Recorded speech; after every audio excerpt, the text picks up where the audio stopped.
Pew. Hello there, NS Coding Channel presents you episode 2 of iOS Development 101, and today we are going to talk about key parts of iOS app architecture. If you were around application development in the last 25 years or so, you've probably heard about MVC. For Cocoa apps, both iOS and OS X, this pattern is actually used as architectural solution, so some people say that MVC is more than just another pattern, it is an architectural paradigm. Wow! So, quick reference, what does this MVC means? It is actually a model view controller triad. This is a pattern and it is described in this book, Gang of 4 Design Patterns.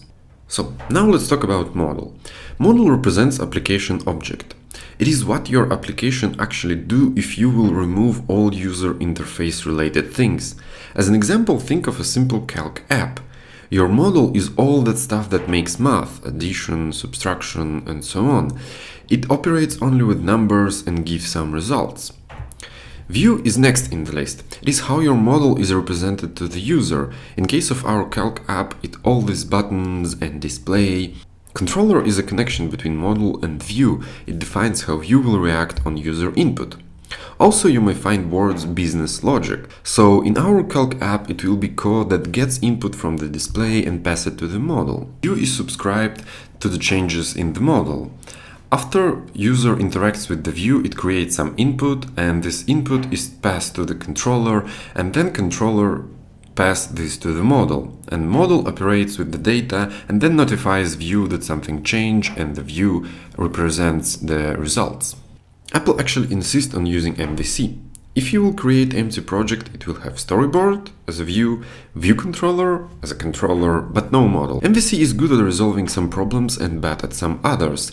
I will give you examples. The good.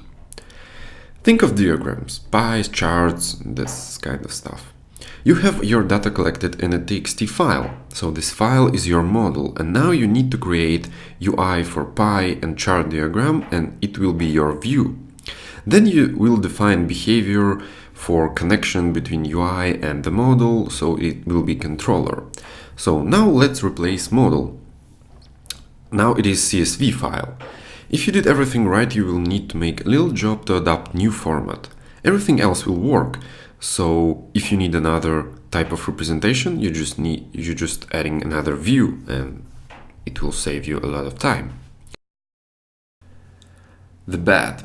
In the perfect world, we have model, view, and controller so separate and independent that if I want to replace something, it won't affect other parts of the architecture. It is not true in our cruel world, so programmers comes with some responses like MVVM, model, view model, or MVP, model, view presentation. They all have their advantages and disadvantages, and they suit in a specific situation. The ugly. Actually, a lot of application components does not fit into MVC. Think of networking. Where is the place in MVC kingdom for establishing network connection, receiving data, parsing responses, and so on? Anyway, for now, for rookies like us, it is not so important, but it is great to see the perspective.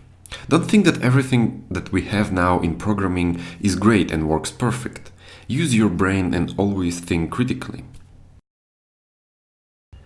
So now let's go back to our simple application from the previous episode. Here is our view. This is storyboard, this is buttons, labels, if you remember. And here is our controller. This is an instance of UI view controller class, and it's called view controller. And there is no model at the moment. We are not operating with some data or something like that. So in the next video, we will create our first application, and you will get familiar with MVC and Swift programming language.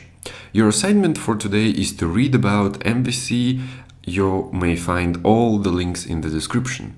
So good luck guys, see you in the next video. These things are not clicking.